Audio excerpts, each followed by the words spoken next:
guys, magandang araw sa inyong lahat. Ayan, ngayon nga lang ulit tayo nakapag-video.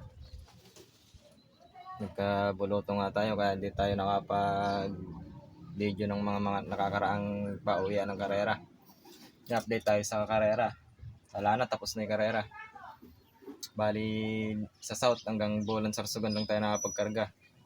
Hindi ko na siya kinarga ng Tacloban dahil nga nagkasakit, tumamlay bigla yung ibon.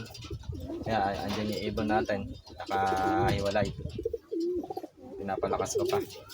Tapos sa norte naman, kumatop ng third lap guys sa Bigan, baka hindi ko na ikarga. Yan, mag-aabang lang tayo sa race ng winter kung kailan mag-uumpisa. Winter na lang ulit tayo maglilipad. Congratulations nga pala sa mga nanalo sa JPRC, yung mga pagpauwi ng live. Ayan, congratulations sa taga San Leonardo, Randy Gabino at kay Arthur Gabino. Shout out sa inyong magkapatid. Congratulations, pakalakas ng ibon. Siyempre sa mga iba pang nagpa-clock, congrats sa inyong lahat. Yan, abangan na natin yung mga pang winter natin. Winter naman yung kasunod. Yan nga guys, papaligo tayo ngayon ng mga warriors natin. Paliguan ko ng malatayon. So ito nga guys, paliguan natin yung mga young bird natin. Paliguan natin ng malatayon dahil masyado na silang makuto.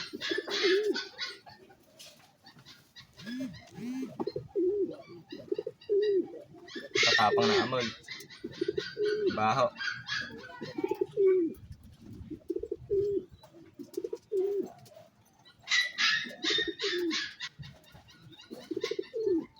Masyado na kasi sila guys makuto. Kamot ng kamot, mga hindi mapakalat. Pati mga breeder natin na isasalang, yung mga igagayak natin, paliliguan na rin natin.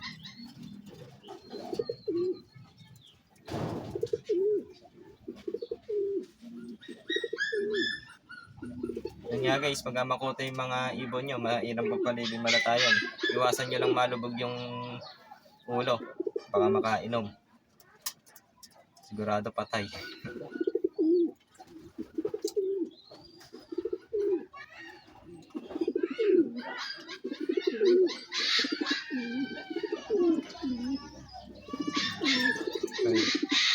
Okay, isa na tayo.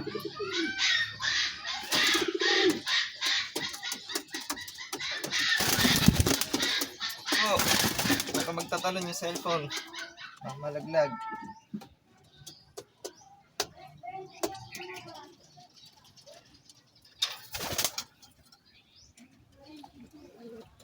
Ino.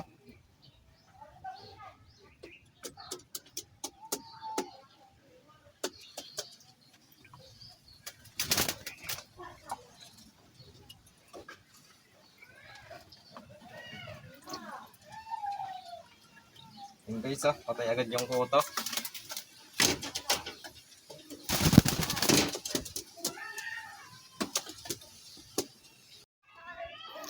So ayun nga guys, yari na tayo magpaligo. Ayan yung mga napaligaw natin, pinawalan ko. Paligaw natin na malatayon sa atong breeder. Ayan guys.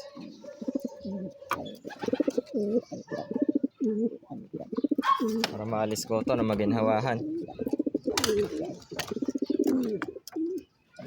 Ayan, bagong ligo.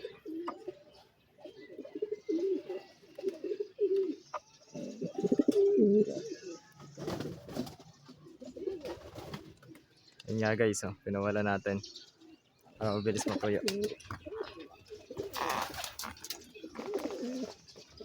Mabisa nga yan guys sa kuto, basta pag magpapaligo kayo ng malatayon, ingatan nyo lang yung ulo nila malublob, makakainom.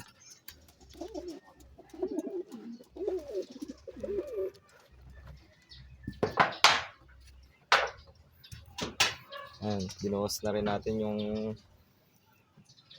pinagpaliguan, binuhos natin sa flooring para mamatay yung mga itlog-itlog ng kuto.